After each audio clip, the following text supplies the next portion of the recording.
สวัสดีท่านผู้ชมเนาะมื้อนี้วันพร้อมกับมูเนาะที่พากันไปกินข้าวอยู่ตาดเนาะมื้อนี้เฮาพากันเมื่อสวนแต่ว่าเมื่อยนะก็เลยมาสวนตาดนี่ก็เลยว่าสิพากันแวะลงกินข้าวอยู่นี่หน่อยนึงเนาะสวัสดีฮัลโหล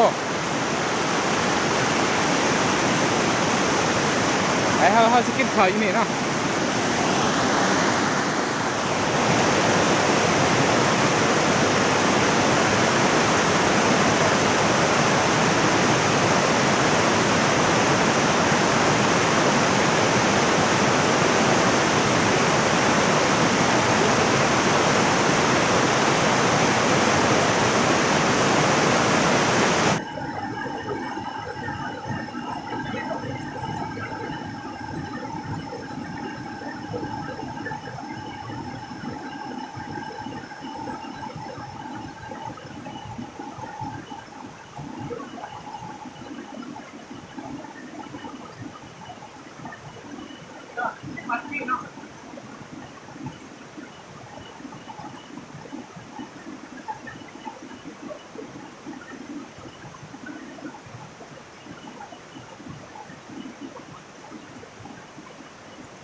ไป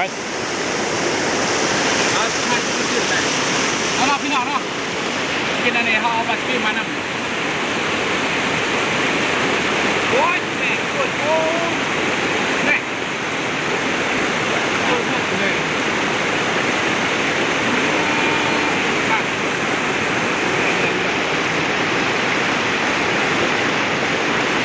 ครับ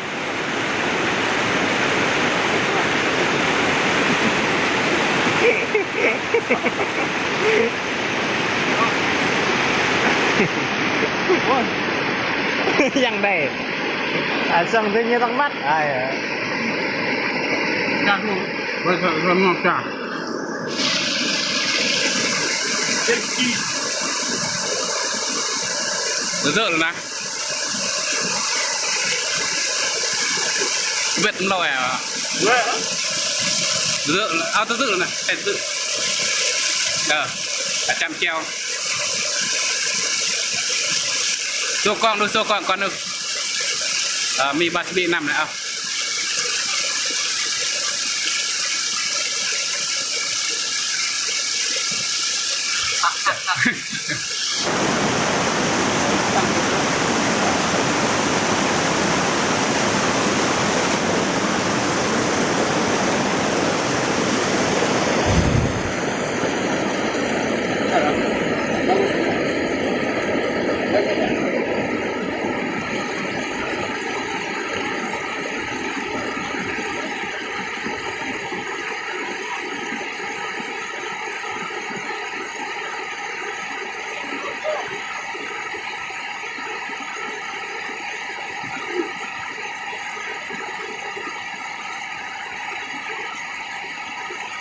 แก้วหนังแก้ว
เก็บผักกูดนะไปเก็บผักกูด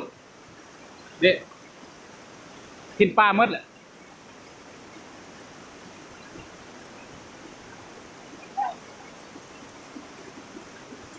ไว้ไหม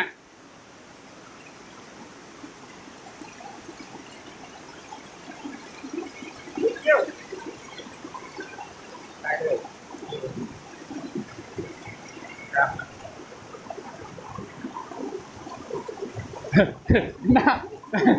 ำปักกูดแล้วน้ำใส่บอสบีเลยปักกูดก็ใส่บอสบีเลยมันก็ได้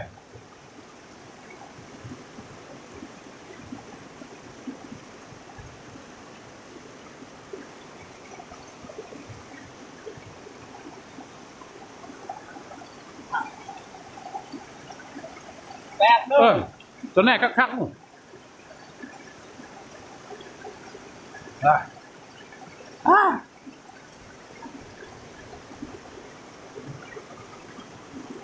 นะลูกโซ่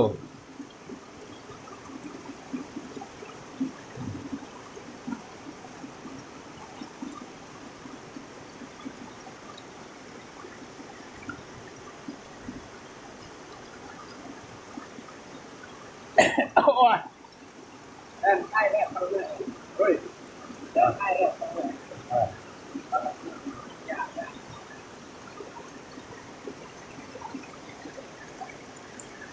นี่เนาะวาซาบิเนี่ยนะเนี่ยว้าย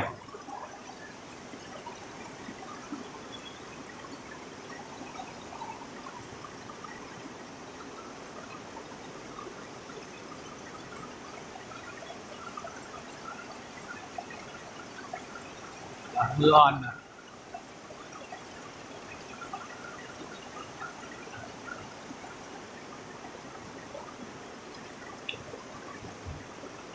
งอกเลยงอกเลยมาครับ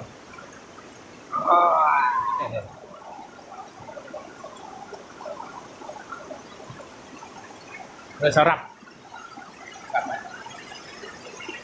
ก็เข้าใจเนาะสำหรับคนที่เบิ่งคลิปนี้จบๆเนาะเดี๋ยวเอาสิไปกลับเนื้อบ้านเนาะเดี๋ยวเขามาติดชวนเขาแวะกินข้าวอยู่หัวหินซื้อเนาะปีกปลาแน่ๆมากินข้าวมันติดนึงเกี่ยวมันเกี่ยวกับมันเลยปัจจุบันกับมันคืออันนี้ก็หมดเลยสบายเลยขอบใจแค่